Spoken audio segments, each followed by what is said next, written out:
저는 오늘 사무엘하 21장 1절에서 9절까지의 말씀을 가지고 그 후에야 이와 같은 제목으로 함께 말씀을 나누겠습니다. 다윗이 왕이 돼서 나라를 다스릴 때 하나님의 은혜로 나라는 계속해서 태평성대를 누리게 되고 있었습니다. 그런데 오늘 본문에 보니까 다윗이 통치하는 이스라엘에 큰 문제가 생깁니다. 그것은 다름이 아니라 3년 동안 기근이 이스라엘 땅에 임했다라는 것입니다. 한두 달도 아니고 1년도 아니고 2년 지나서 3년까지 계속되다 보니까 이제 이스라엘 땅에 식량에 문제가 생깁니다. 1년 정도는 버틸 수 있지만 3년까지는 이제 식량의 공급에 위기가 들어오자 문제는 심각하게 되는 것입니다. 히브리 사람들, 이스라엘 사람들에게 있어서 기근은 단순히 자연재앙에 대한 그 이상의 의미를 가지고 있습니다. 우리가 기근이 올 때 이거는 자연적인 재앙이니까 하고 그냥 쉽게 넘어갈 수 있지만 이 히브리 사람, 이스라엘 사람들에게 있어서의 이 재앙은, 기근은 그냥 쉽게 넘어갈 수 없는 부분입니다. 왜냐하면 그들에게 있어서의 기근은 전쟁, 또 사나운 짐승, 또 전염병 같은 그러한 것들이 이제 돌기 시작하면 이것은 하나님께서 죄를 범한 이스라엘 백성들을 심판하기 위해 내리시는 하나님의 심판이라고 생각을 하기 때문인 것입니다. 그래서 이스라엘 땅에 기근이 생긴다든지 전쟁이 있다든지 또 전염병이 돌기 시작하면 우리가 하나님 앞에 어떤 죄를 범했는가, 또 그 죄로 말미암아 이 땅에 심판이 오지는 않았는가, 이렇게 생각을 하는 것입니다. 그러니까 일본적인 자연의 재앙으로만 생각하지 않고 이것은 하나님의 심판이다라고 그들은 인식하게 되는 것입니다. 그런데 하나님이 내리는 심판이 한두 달에 끝나는 것도 아니고 1년에 끝나는 것도 아니고 3년 동안 이 땅에 계속해서 기근을 내리는 것입니다. 그래서 왕이었던 다윗은 이 문제가 무엇인가, 왜 이 땅에 기근이 생기는지 그는 하나님께 나아가기 시작합니다. 오늘 성경 1절에 보면 다윗이 하나님께 나가서 그 하나님 앞에 간구하는 모습을 보게 됩니다. 하나님, 어찌하여 이 땅에 비를 내리지 않습니까? 왜 이 땅에 비가 오지 않습니까? 하나님이 비를 내려주시지 않는 그 이유가 무엇입니까? 라고 그가 하나님 앞에 많이 간구하니 하나님께서 그의 기도를 들으시고 이 땅에 비가 오지 않는 이유에 대해서 그에게 말씀해 주시기를 시작합니다. 그러면서 다윗은 그 문제를 깨닫고 그 문제를 알고 심각성을 알고서 이제 그 문제를 해결하기에 집중을 합니다. 결국 다윗은 이 문제를 해결하고 지금까지 이스라엘 백성들에게 3년 동안 내리지 않았던 비를 하나님께서 하늘의 문을 여시고 다시 이스라엘 땅에 비를 내려주는 귀한 역사가 오늘 성경 본문에 기록되어 있는 것입니다. 여러분, 우리가 살다 보면 기근을 맞이할 수 있어요. 생각지 않았던 일이 생길 수도 있습니다. 다윗은 하나님과의 관계에서 막힘이 없는 사람이에요. 하나님께서 그를 특별히 사랑하셔서 이스라엘의 두 번째 왕으로 세운 사람입니다. 다윗이 하나님 앞에 범죄했다면 이런 일이 있을 수가 있어요. 그러면 그가 회개하고 하나님 앞에 나갈 수가 있을 텐데 다윗은 하나님 중심으로 나라를 잘 다스리고 있음에도 불구하고 나라가 이런 어려움을 겪게 된 것입니다. 여러분, 내가 하나님을 뜻대로 잘 살아감에도 불구하고 생각지 않은 기근이 생길 수가 있어요. 그런데 그 기근이 한 해로만 끝나는 것이 아니라 2년, 3년 계속된다면 우리가 생각을 다시 한번 해봐야 된다는 것입니다. 다윗은 이 3년 동안 이스라엘 땅에 이루어진 이 기근을 그는 어떻게 해결했고 그것을 해결하기 위해서 풀어나가는 방법을 통해서 하나님께서 오늘도 우리에게 주시는 귀한 말씀이 있습니다. 그것을 오늘 우리가 함께 나누고자 하는 것입니다. 첫째로 보면 문제 해결을 위해서 기도하는 다윗을 우리가 한번 생각해 보겠습니다. 이스라엘 지역에 3년 동안 기근이 생기고 이 땅에 비가 내리지 않게 되자 다윗은 곧바로 하나님께 나아가게 됩니다. 오늘 성경 본문 1절을 같이 보겠습니다. 그 기근의 원인이 무엇인지 하나님께 해결하라고 나갑니다. 1절에 보니까 다윗의 시대에 해를 거듭하여 3년 기근에 있으므로 다윗이 여호와 앞에 간구하며 여호와께서 이르시되, 다윗 시대 3년 동안 기근이 계속됩니다. 그럴 때 다윗이 선택한 것이 무엇입니까? 여호와 앞에 간구하며 이렇게 시작합니다. 여호와 앞에 간구했다는 것은 다른 말로 여호와의 얼굴을 찾았다라고 말하고 있는 것입니다. 사랑하는 성도 여러분, 우리는 생각지 않은 일들이 생기고 기근이 생기고 어려움이 찾아오면 다윗과 같이 하나님을 찾는 자들이 되시기를 주의 이름으로 축원합니다. 이거는 우연히 생긴 거야, 어떻게 재수 없어서 생긴 것이지, 이것이 나의 운명이고 발자지 할 수 없는 자연재앙이야, 내가 한 것이 아니야 라고 그냥 대충 넘어가는 것이 아니라 생각해 보세요. 이것이 한 해가 가고 두 해가 가고 3년까지 지나가는 상황입니다. 어떻게 그런 상황인데도 가만히 있습니까? 여러분, 가정에 하나님의 특별한 은혜와 특별한 축복이 임하지 않는데 왜 그것을 방치하고 있어요? 하나님이 분명히 우리를 축복하시고 우리를 사랑하시고 우리와 함께 하시고 내 자녀를 축복하시고 내 남편과 내 아내와 내 직장과 내 비즈니스를 분명히 축복해 주신다고 했는데 아무런 변화가 없어요. 오히려 기근만 생기고 어려움만 찾아와요. 여러분, 그럼에도 불구하고 가만히 있으면 안 되죠. 다윗처럼 여호와를 찾는 여러분이 되시기를 주의 이름으로 축원합니다. 그는 주 앞에 나왔습니다. 하나님에게 어찌 된 일입니까? 라고 간절히 기도합니다. 다윗의 영적 스타일은 그렇습니다. 항상 문제가 생기면 인간적인 방법을 찾고 동원하는 것이 아니라 하나님께 나와서 그분께 간구하는 믿음의 사람이었다는 것입니다.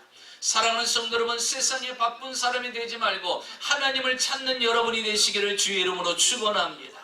하나님을 찾으니까 어떤 일이 일어났습니까? 주님께서 1절 하반절에 그에게 응답해 주시는데 이는 사울과 피를 흘린 그의 집으로 말미암니 그가 기브온 사람을 죽였음이니라 하시니라.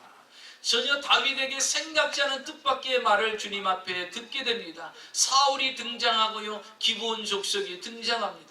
도대체 사울이 왜 이 상황에서, 죽은 사울이 왜 나오고 기브온 족속이 왜 갑자기 등장하게 되는가? 그들과 3년 기근과는 무슨 문제가 있길래 하나님이 그것을 나에게 말씀하시는가?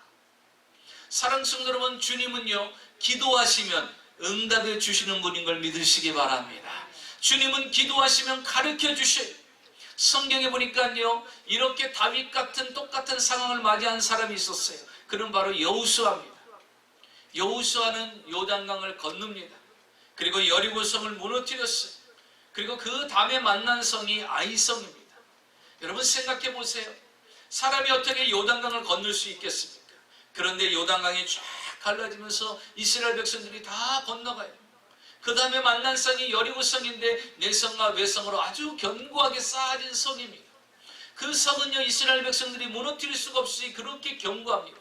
그런데 하나님이 하루에 한 바퀴씩 돌아가니까 한 바퀴를 돌고 마지막 7일째 7바퀴를 도니까 그 성요, 이스라엘 백성들이 손 하나 되지 않는데도 와르르 무너져서 승리를 거두게 됩니다.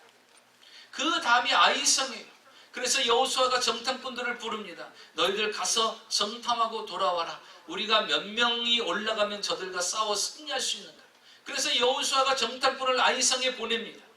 그 정탐꾼이 정탐을 다 하고 돌아와서 여호수아에게 말합니다. 우리 다 올라갈 필요 없습니다. 한 2,000에서 3,000명만 올라가면 충분히 그들과 싸워 이길 것입니다.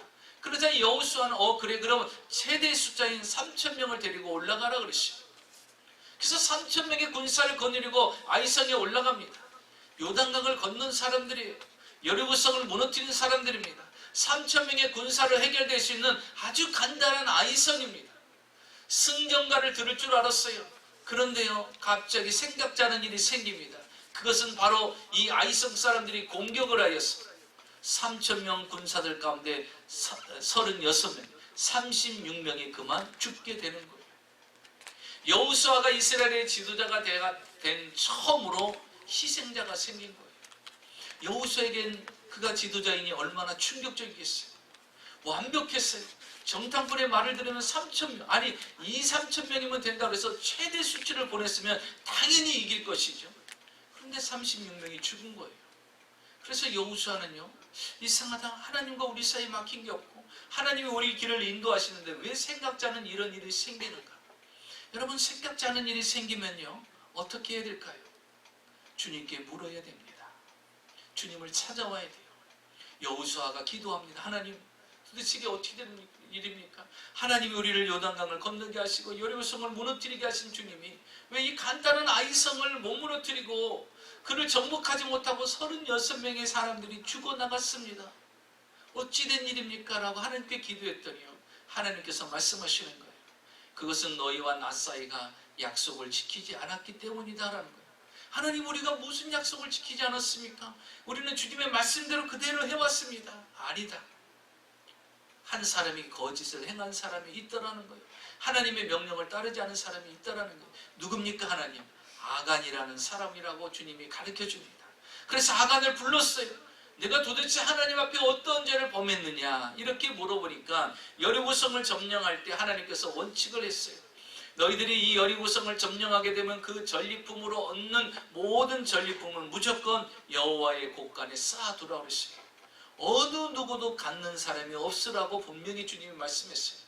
그런데 아간이라는 사람이요, 여리고성이 무너지고 여리고성에 들어가니까요 너무 좋은 것들이 많은 거예요. 그러다 보니까요 보고 욕심이 생긴 거예요. 그래서 외투 한 벌을요 감춥니다. 그리고 은 200세겔을 감춥니다. 또 금 500세겔의 무게가 되는 금 한 덩어리를 감춥니다.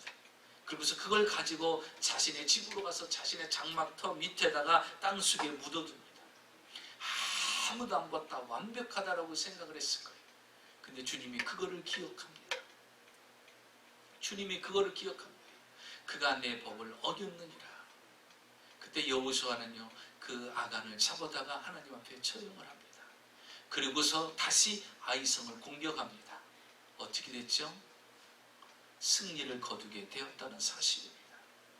사랑하는 성도 여러분, 일이 꼬이고 안 되고 뭔가 생각대로 안 되십니까? 괴로워하지 마시고 힘들어하지 마시고 고통스러워하지 마시고 다윗처럼 여호와께 간구하는 여러분이 되시기를 주의 이름으로 축원합니다. 하나님 앞에는요 답이 있어요. 하나님 앞에는 해결책이 있습니다. 하나님 앞에는 길을 열어주시는 역사가 있습니다. 그런데 그 길이 되시고 답이 되시는 하나님 앞에 나와서 그 하나님께 간구해야지 길이 열리는데 우리는 그렇지 못한다는 것이죠. 그러나 다윗은요 오늘 본문에 이 문제를 해결하기 위해서 여호와 앞에 간구하는 모습을 보게 되는 것입니다. 둘째로 하나님께서 우리에게 주시는 은혜는 하나님과 사람들과의 관계에서 묶여있는 것을 풀어야 한다라고 우리에게 말씀해 주고 있는 것입니다. 다윗이 3년 기근이 무슨 일로 인하여서 생긴 것인지 여호와 앞에 간절히 구했어요. 그랬더니 여호와께서 말씀하셨습니다. 사울과 그의 집이 기브온 사람들을 죽였기 때문이라고 가르쳐 주고 있는 것입니다. 그래서 다윗은요 사울은 이미 죽은 사람이니 이제 기브온 사람들을 부르기 시작합니다. 기브온 사람을 불러서 도대체 그들에게 무슨 일이 생겼길래 이 땅에 3년 동안 기근이 계속되는지 그들을 부릅니다.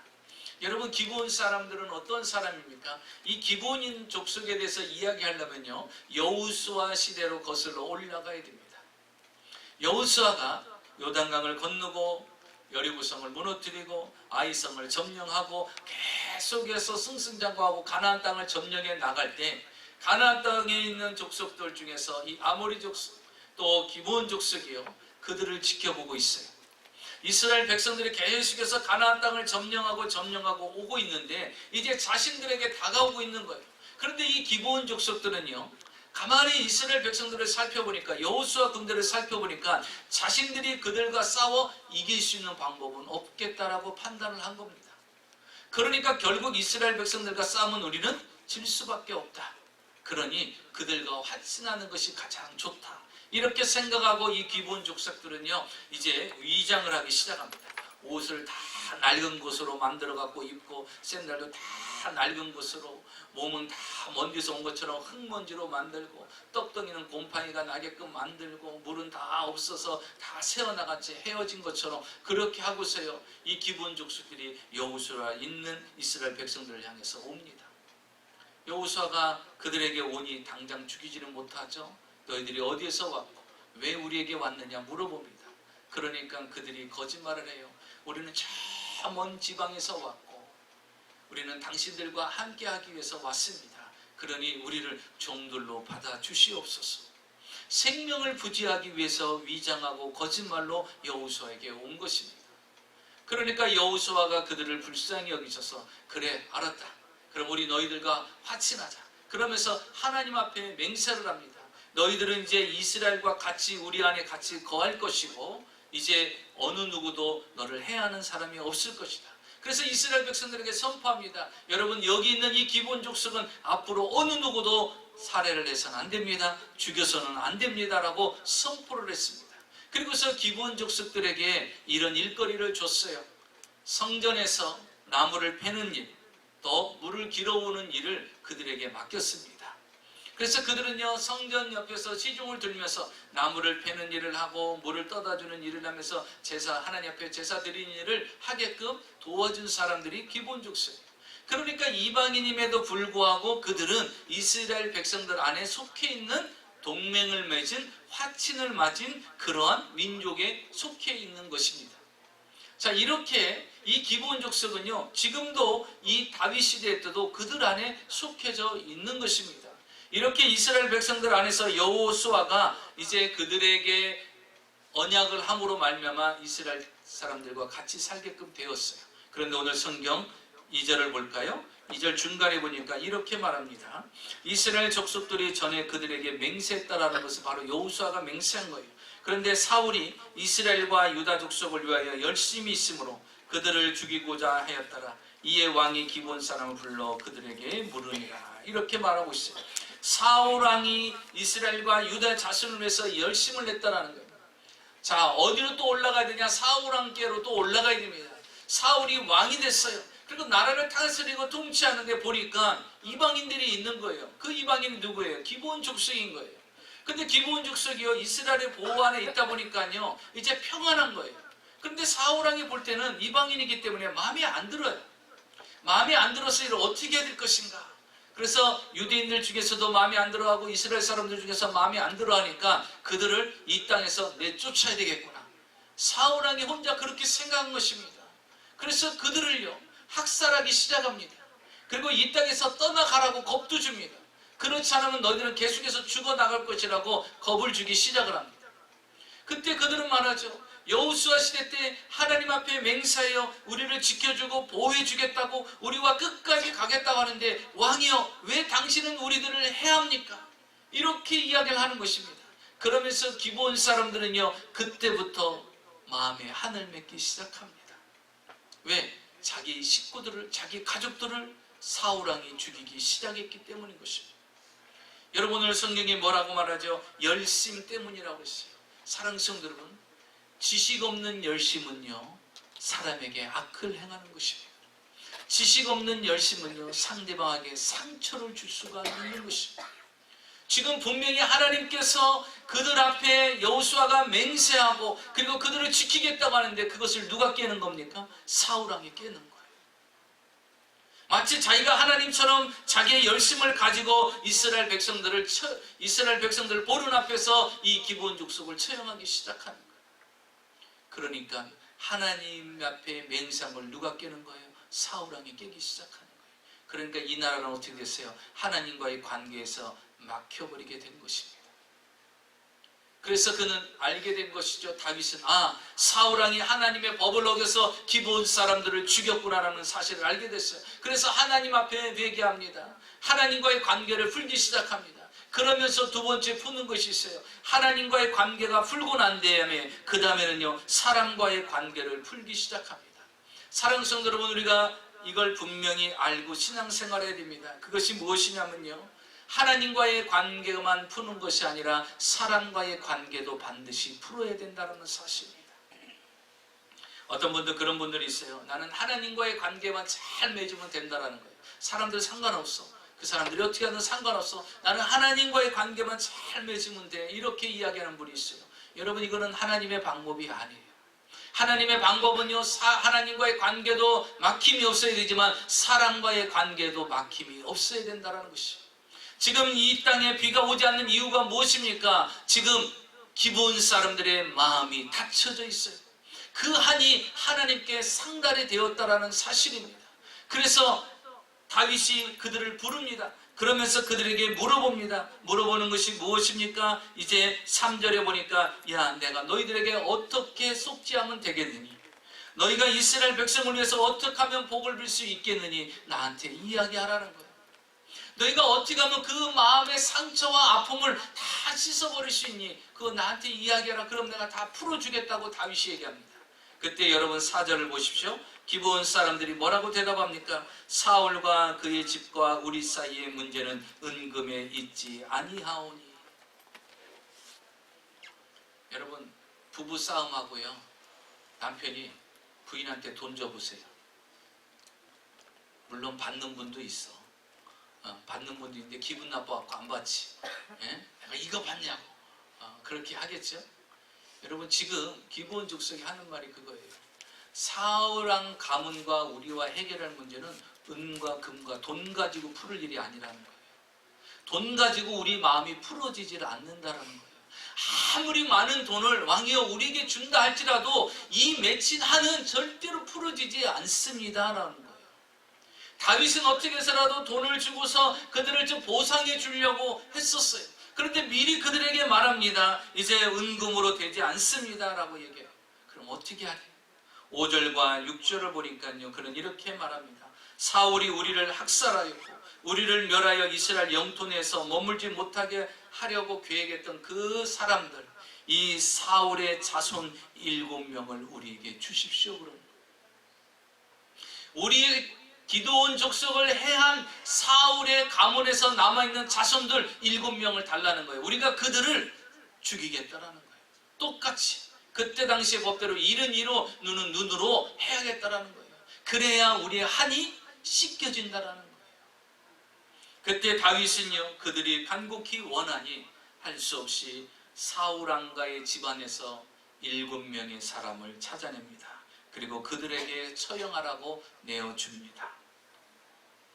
여러분, 지금 이 땅에 왜 하늘문이 닫혀서 기근이 3년 동안 이어지고 있습니까? 바로 기브온 사람들의 한이 하늘에 맺혀있기 때문이라는 거예요. 사랑하는 성도 여러분, 누군가 한을 품고 있으면요, 인생의 길이 열리지 않습니다.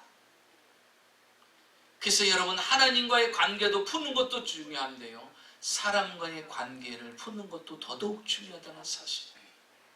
기브온 사람들이 그 오랜 세월을 품고 있으니까 3년 동안요, 계속해서 이 땅에 기근이 내리는 거예요. 사랑하는 성도 여러분, 하나님은 그 한 맺힌 소리를 들으십니다. 동생 아벨을 몰래 돌로 쳐서 죽인 가인에게 주님이 뭐라고 말씀하시나요? 창세기 4장 10절에 말합니다. 가라사대 내가 무엇을 하였느냐? 내 아우의 핏소리가 땅에서부터 내게 호소하느니라. 가인아, 내가 무슨 짓을 했느냐? 네 동생의 핏소리가 땅에서부터 이 하늘에까지 호소하는 소리가 내게 들린다라는 거예요. 네 동생의 한 맺힌 그 한이 내게 들린다라는 거예요.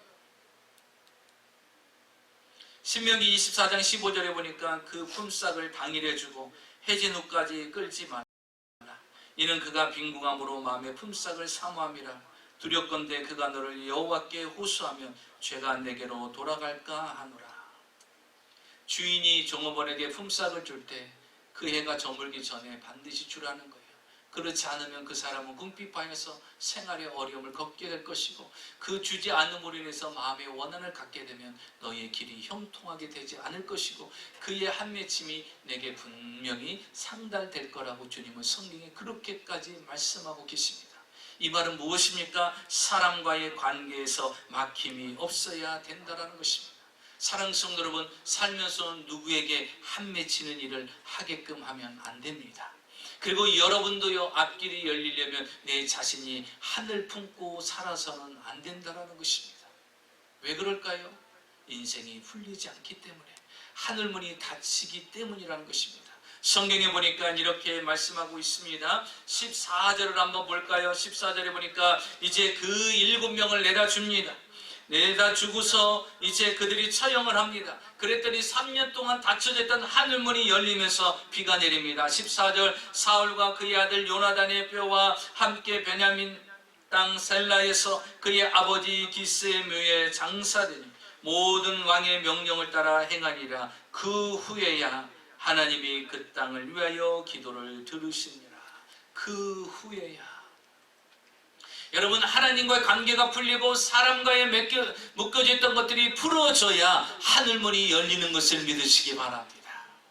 그래서 우리는 하나님과의 관계에서 막힘이 없어야 돼요. 사람과의 관계에서도 막힘이 없어야 돼요. 그 후에야 그 문제가 다 해결되니까, 그들의 한이 다 풀어지니까, 막힌 것들이 다 풀어지니까 그 후에야 하나님이 응답하셔서 그 땅에 비를 내리시더라는 것입니다. 마태복음 5장 23절과 24절에 말합니다. 너희가 하나님 앞에 제단에 예물을 드릴 때 혹시라도 너의 형제 중에서 원망 들을 만한 일이 있으면 그 예물을 어떻게 하라고 그랬어요? 이 앞에다 올려놓는 것이 아니라 이 강대상 앞에다 놓고서 돌아가서 그들과 화해하고 난 뒤에 다시 와서 그 예물을 제단 위에 드리라고 말씀하고 있는 것입니다. 다시 말하면 막힘이 없는 제물을 드려야 된다는 거예요. 하나님이 복 주실 수밖에 없는 그 예물을 주님 앞에 드리라는 것입니다. 성경은 말씀하십니다. 마태복음 18장 18절에 진실로 진실로 너에게 이르노니 무엇이든지 너희가 땅에서 매면 하늘에서도 매일 것이요 땅에서 풀면 하늘에서도 풀리라. 주님 말씀하셨어요. 사랑하는 성도 여러분, 땅에서 묶여 있으면요 하늘에도 묶여 있는 거예요. 땅에서 풀리면 하늘도 풀리게 돼 있는 것입니다. 여러분, 우리 인생 가운데 푸는 역사가 일어나시기를 주의 이름으로 축원합니다. 날마다 사람에서 사람 관계에서 묶는 인생이 되어서는 안 돼요. 자꾸 풀어둬야 돼요. 그래서 여러분, 항상 여러분 마음속에 이런 마음을 가져야 돼요. 나의 평생에 원수 맺는 일은 없으리라. 자, 손을 한번 들어보세요. 그러면서 가슴을 치십시오. 나의 평생에 원수 맺는 일은 없으리라. 시작. 아직 해결 안 된 사람 두 사람이 있는데 이러면서 이걸 치면서도 고민하는 분이 있다면 그거 해결해야 됩니다. 그거 해결해야 돼요. 하나님이 그 문제를 다 풀어주니까 비가 오기 시작하잖아요. 저를 신학교 때부터 기도해줬던 권사님이 계신데, 최 권사님이라고 계신데, 이분이 한 번은 저한테 그런 얘기를 해요. 이제는 고인이 되셨는데, 목사님, 저는 참 하나님 앞에 이번에 놀라운 일을 체험했어요. 그게 뭔데요? 손자가 집에 놀러 왔대요. 이제 아들 부부하고 손자 셋이 놀러 왔는데 그 아주 어린 손자가 할머니 쫓아다니면서 그러대. 할머니 나 맛있는 것 좀 해줘, 맛있는 것 좀 해줘, 나 맛있는 거 먹고 싶어 그러더래. 그러니까 할머니는 손자가 맛있는 거 먹고 싶다니까 그래 내가 맛있는 거 해주마 그래서 이제 마켓을 가려고 하는데요. 가만히 생각해보니까 돈이 다 떨어진 거예요. 그 돈이 없는데 그러면서 이제 집에 있는 돈을 다 찾아보기 시작합니다. 근데 돈이 있어요. 근데 그 돈이 어떤 돈이냐? 11조 드리려고 떼놓은 돈이에요. 이거 11조 드리려고 떼놓은 건데 안 되는데 하고 이건 안 돼 하고 다른 걸 다 찾아봐요. 다 찾아봤는데 없어요. 그래 일단 쓰고 다시 넣어놓으면 되지 뭐. 그리고서 빼갖고 그걸 가지고 마켓을 간 거예요. 그냥 손잡고 룰루랄라 해갖고 마켓에서 잔뜩 보고서 와서 그냥 온 식구들이 저녁에 아주 맛있게 잘 먹었어요. 잘 먹었는데 30분 뒤가 흐르기 시작하면서 아들부터 시작해서 배를 잡고 뒤틀면서 막 아이고 배야 소리 지르기를 시작하는데, 조금 있다 며느리가 아이고 배야 하고 또 소리 지르고, 큰 손자가 또 소리를 지르고, 둘째 손자가 또 소리 지르고, 막내 손자까지 막 소리를 지르면서 아이고 배야 하면서 떼굴떼굴 굴르기 시작하더래요. 정신이 없더래요. 그런데 권사님만 배가 안 아파. 권사님만 배가 안 아픈 거예요. 도대체 이게 어찌 된 일인가? 놀래가지고 당황했고, 내가 혹시 상한 음식을 만들었나? 그래서 막 가봐서 보니까 날짜도 뭐 아무 문제가 없고 음식도 상하지도 않고, 그런데 왜 그런가? 어떻게 아프냐? 막 배가 뒤틀리듯이 너무 고통스럽고, 막 아들 딸들은 식은땀을 흘리면서 그렇게 고통스러워하는 거예요. 그래서 이 권사님이요, 너무 급하니까 이제 아들부터 붙잡고 기도하는 거예요. 하나님, 무슨 일입니까? 이 아들을 고쳐주세요, 치료해주세요 하고 아들을 붙잡으면서 막 기도하니까요, 이 아들은 치유가 된 거예요. 금방 그 고통이 싹 사라졌어요. 며느리를 붙잡고 기도합니다. 며느리를 붙잡고 기도했더니 또 이 며느리도 그 고통이 싹 사라진 거예요. 큰 사위에 안고서 이제 큰 손자를 안고서 기도합니다. 큰 손자를 안고 기도하는데 얘도 조금 지나니까요, 그 고통이 싹 사라지는 거예요. 둘째 손자를 붙잡고 또 기도하는데 둘째 손자가 또 완치가 되는 거예요. 이제 마지막 그 아이를 놓고 이제 손자를 붙잡고 기도하는데, 이 애는 아무리 기도해도요 그 아픔이 사라지지 않는 거예요. 그래서 권사님 물어보는데 괜찮지 않아? 아니 할머니 더 아파 더 아파 너무 아파 막 소리 지르면서 울면서 그러니까 어찌할 바를 모르는 거예요. 이게 도대체 무슨 일인가? 하나님 이게 도대체 무슨 일입니까? 막 이 권사님이 너무나 당황해서 왜 맛있게 먹겠다고 잘 준비했는데 이런 일이 일어났으니까 얼마나 괴롭겠어요. 막 눈물을 흘리면서 하나님 이 우리 손자 하나님 불쌍히 여달라고 기도하는데 갑자기 권사님 속에 음성이 들리더래요. 권사야, 네 손자는 귀하고 내 11조는 귀하지 않냐. 이 말씀을 들려주시더래요. 아니 지금 주님 이 상황에 그거는 아니죠. 지금 얘가 아프다고 그러는데 지금 그러면서 자기가 딱 스쳐가는 게 지금 이 식구들이 먹은 음식이 뭐예요? 11조로 준비해놨던 것을 가져다가 나중에 채워놓으면 되지 라고 생각했던 거예요. 근데 주님이 이렇게 말씀하실 때 네 손자 귀한 건 알고 나 귀한 것은 모르느냐 이렇게 이야기하시대요. 그런데 그 말을 듣는데 얼마나 회개의 마음이 막 울려 퍼지기 시작하는데 그때 깨닫더래. 나는 질투하는 하나님이시니라 이렇게 말씀하시더래요. 아, 하나님은 질투하시는 하나님이구나. 하나님보다 더 살아가는 것은 하나님 기뻐하지 않는데 손자가요. 근데 재미있는 것은 맛있는 거 사달라고 한 손자가 누구예요? 마지막이잖아요. 막내. 걔만 안 낳는 거예요. 다른 식구들은 다 낳는데. 그래서 이 손자를 붙잡고 기도하는데요. 2시간을 울면서 하나님 제가 잘못했어요. 얘가 잘못한 게 아니고 내가 잘못했습니다. 하나님 용서해달라고. 2시간을 울면서 기도하니까요. 그때서 그러더래요. 이 손자가. 할머니 나 이제 괜찮아. 나 배 안 아파. 괜찮아. 이제 안 해도 돼. 안 해도 돼. 안 해도 돼. 그러더라고요. 그러면서 그랬대요. 야, 내가 별로 대수롭지 않게 생각했던 거 하나님은 그것조차도 기억하시고 하나님은 우리의 생애에 당신만이 생애의 1순위가 되기를 원하시는 거예요. 여러분 하나님과의 관계가 묶여있으면 그렇게 되는 거예요. 사람과의 관계에서도 묶여지면요 길이 열리지 않는 것입니다. 세 번째로 우리 주님께서 우리에게 주시는 것은 심은 것은 반드시 거둔다는 것입니다. 심은 것은 반드시 거둔다는 거예요. 자 6절부터 볼까요? 사울이 잘못한 문제에 대해서 다윗은 이제 바로잡아야 될 책임이 있었어요. 그래서 다윗은요 기본 사람들의 요구하는 대로 그들을 이제 내줍니다. 이제 7명의 사람들을 내어줬어요. 그런데 문제는 누구를 내어주느냐는 거예요. 처가 식구들 아닙니까?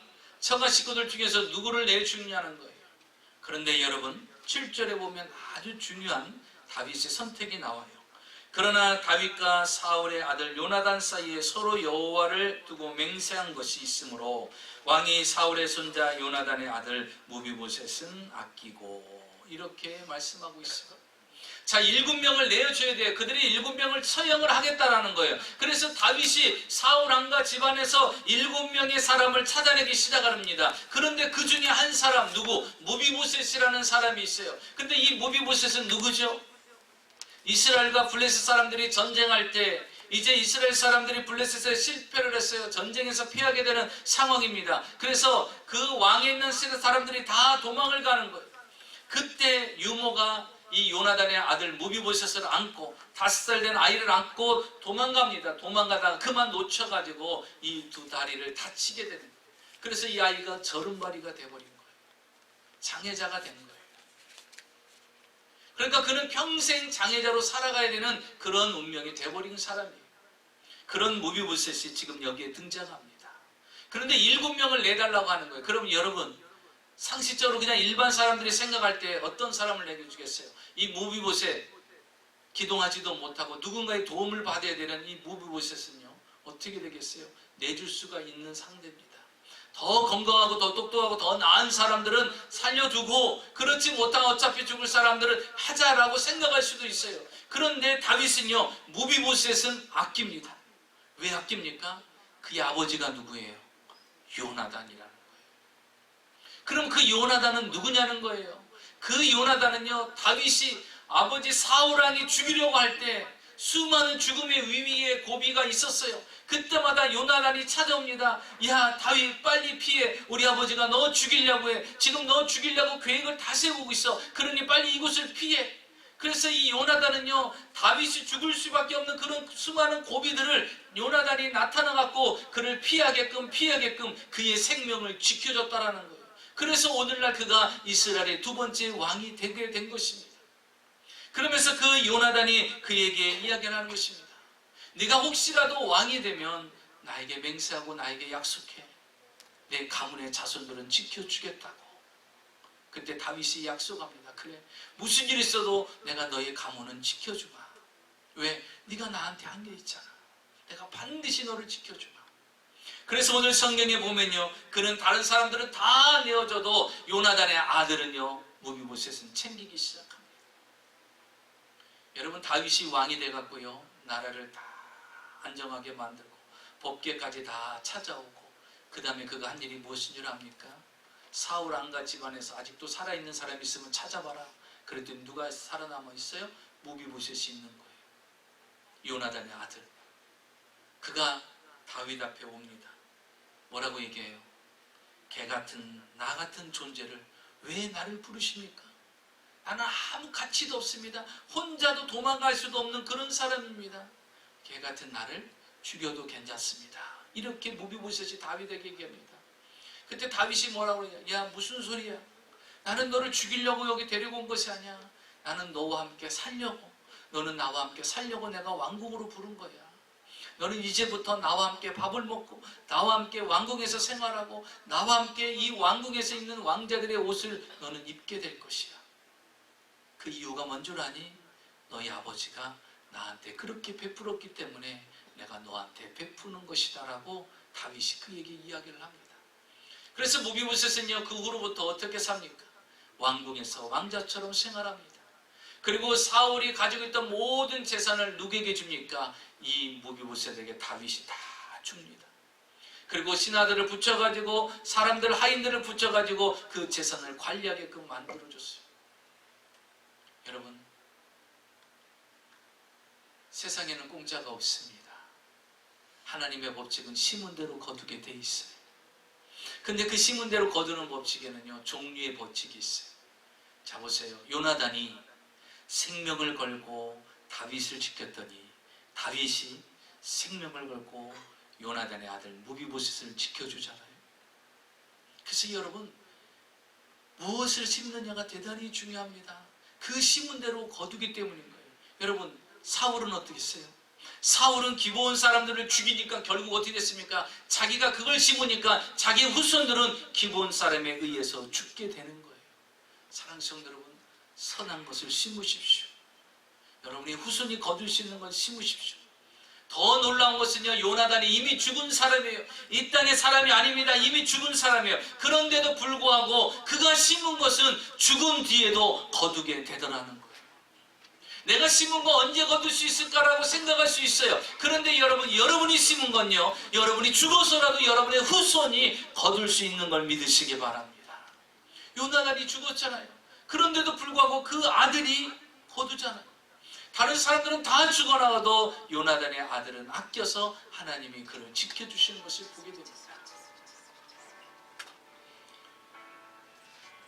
일제시대 평안북도 정주에 배경순 집사님이 계셨는데, 이분은 자신의 섬기는 교회가 이제 교회가 건축을 해야 될 그런 시기가 됐어요. 그런데 그는 바칠 것이 없어서 유산으로 물려받은 논을 약 600평들인데 15,000스퀘어피트 되는데요. 그 큰 땅을 이제 바치기로 결심을 합니다. 그리고 하나님의 제단에 바치고 성전이 완성이 됐을 때 그는 옛날에, 요즘은 들어갔는데 교회에 사찰로 들어가서 교회에 봉사하는 부부가 됩니다. 자, 이 소문을 듣고서요, 미국에서 온 선교사 맥쿤이라는 선교사님이 너무나도 그 일이 소중한 거예요. 그래서 저 두 분의 아들은 내가 교육을 시켜줘야 되겠다. 이 선교사님이 감동이 돼갖고 그 아들을 교육시키기 시작합니다. 그래서 영창중학교를 졸업하고 중국으로 가서 신성고등학교를 졸업하고 미국으로 또 유학을 시켜서 파크대학과 또 프린스턴 대학과 예일 대학을 거쳐서 철학 박사학위까지 받게끔 하고 목사가 되게끔 만듭니다. 그리고서 그는 연희 정문희 교수가 되고요. 그 다음에 문교부 장관의 위치까지 올라갑니다. 그리고 우리가 잘 아는 연세대학교 초대 총장이 됩니다. 그의 어머니가 이렇게 간증을 했어요. 당시 논과 밭을 팔아서 공부시킨 자식들은 친일파가 되어서 매국노와 같은 일본의 앞잡이 노릇을 했는데 나는 논을 팔아서 교회에 바쳤더니 하나님께서 공부시켜 주어서 세상에 밝히는 위대한 인물로 하나님이 세워주셨다라는 거예요. 다시 말하면 무엇을 얘기합니까? 세상에는 다 심은 대로 거두고 세상에는 공짜가 없다라는 것입니다. 사랑하는 성도 여러분, 하나님은 심고 거두는 법칙을 우리에게 이야기합니다. 요나단이 다윗에게 심으니까 다윗을 통해서 그 요셉이 살림을 받은 것처럼 여러분, 우리가 오늘 사는 것은 어제 심은 거로서 살아가는 거예요. 우리가 내일을 사는 것은 오늘 내가 무엇을 심느냐에 따라서 내일의 결과가 다르고 내일의 삶이 다른 것입니다.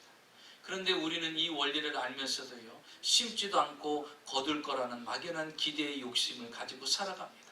적게 심고서 많이 거둘 것에 대한 욕심을 가지고 살아갑니다. 여러분, 그렇지 않아요. 하나님은 정확하신 분입니다. 무엇을 해야 심었느냐, 얼마만큼 심었느냐에 따라서 결과는 다르요. 생명을 심으니까 생명을 거두는 역사가 일어나지 않았습니까? 사랑하는 성도 여러분, 이스라엘 땅에 3년 기근이 생겼어요. 그 기근을 해결하기 위해서 다윗은 기도했고 하늘의 하나님과의 관계를 풀고 인간관계를 풀고 난 뒤에 하나님은 반드시 심은 대로 거두시는 하나님임을 이스라엘 백성들에게 알리는 것을 보게 됩니다. 여러분, 이 땅에 여러분은 어떠한 기근이 찾아왔습니까? 하나님을 찾으십시오. 혹시 하나님과 사람과의 관계에서 묶여진 것이 없는지 그것을 푸시기 바랍니다. 여러분의 심은 것은 결단코 헛것이 아닙니다. 반드시 심은 것은 여러분이 죽어서도 여러분의 후손들이 거두는 역사가 일어나는 것을 믿으시기를 주의 이름으로 축원합니다. 기도하겠습니다.